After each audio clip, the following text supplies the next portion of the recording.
Welcome to NSTV. నేను రాజీవ్. ముందుగా headlines చూద్దాం. తూర్పు గోదావరి జిల్లాలో వ్యాన్ లారీ ఢీకొనడంతో బయటపడిన కోట్ల కొలది నోట్ల కట్టలు. నల్లజర్ల మండలం ఆనంతుపల్లి ఎర్రకాలువ వద్ద ఐచర్ వ్యాన్ను వెనక నుండి ఢీకొనడంతో బోల్తా పడిన వ్యాన్లోని 7 పెట్టెలలో భారీగా నగదు.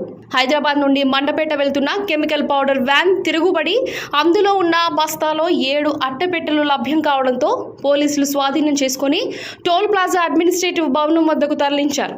అధికారుల సమక్షంలో పెట్టెలను తెరిచి చూడగా పెట్టెల్లో కోట్లాది రూపాయలు దర్శనమిచ్చాయి. సుమారు 7 కోట్లు ఉండవచ్చని అంచనా లెక్కిస్తున్న అధికారులు.